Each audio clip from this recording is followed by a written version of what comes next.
Bismillahirrohmanirrohim. Assalomu alaykum barchaga. Hurmatli akalar, hurmatli ukalar, hurmatli kanalimizni muntazam kuzatib borayotgan do'stlar. Bugun sizlar bilan birga gaplashadigan mavzuyimiz shuki, hozirda ko'ryapmiz, oxirgi vaqtlarda juda ham ko'p kanallar harmful content degan sabab bilan monetizatsiyasi to'xtatib qo'yilyapti. Buni misolini men ko'rsatishim mumkin sizlarga. Mana shu tartibda bo'ladi mana.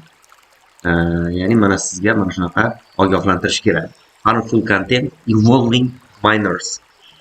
Ko'pincha bu yo'nalishlar asosan o'sha yosh bolalarga mo'ljallangan yo'nalishlar bo'ladigan bo'lsa, o'shalarda bu ko'pincha qiladi, uchraydi.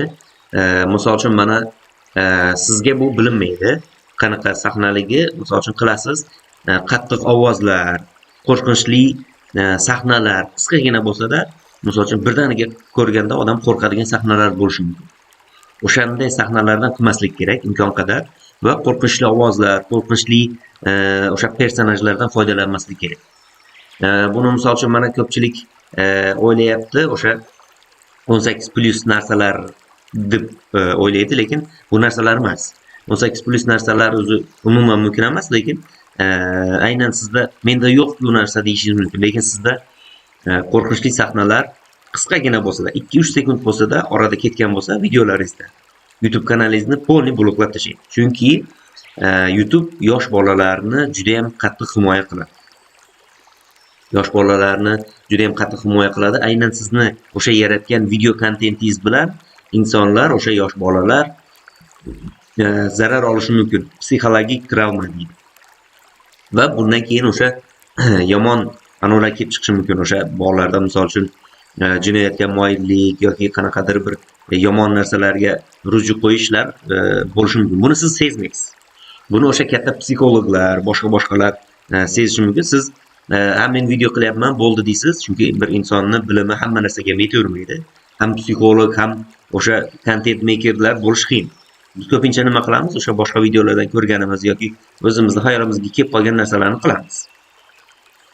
O'shandan keyin biz bilmaymiz u bolaga qanaqa yomon ta'sir qilishini yoki boshqa ta'sir qilishini bilmasligimiz mumkin. Imkon qadar o'zi aslini olganda YouTube'da yosh bolalar uchun kontent qilmagan yaxshi. Chunki sizni foydadan ko'ra zarar berib qo'yishingiz ko'proq bo'ladi. Yosh bolalarning kontentidan daromad ham juda kam. 5-6 barobar kam beradi. Misol uchun boshqa yo'nalishlarda misol uchun aytaylik 1 million prosmotrga $600 beradigan bo'lsa, sizda o'sha 150-100 dollar berib qo'yishi mumkin. Yosh bolalarning kontenti juda kam. Misol uchun mana ko'pchilik qiladi, BeamNG Drive qilish mumkin, Animals Animation qilish mumkin yoki bo'lmasam shunga o'xshagan bitta yo'nalishlar bor, ommabop yo'nalishlar. O'sha Sprunkilar bo'lishi mumkin, boshqalar bo'lishi mumkin. Bularda misol uchun daromad topish to'g'ri bo'lishi mumkin, lekin detskiy bo'lib ketsa kanalingiz juda ham pasayib ketadi daromad. O'shaning uchun men har doim ta'kidlaydigan gapim shuki, hamma qilgan yo'nalishni qilmang. Bu birinchisi, ikkinchisi imkon qadar insonlarga foyda beradigan ishlar qiling. Pulni topaverasiz, hamma topaveradi, lekin qanaqa topish va qayerga sarflash, mana shu muhim hisoblanadi.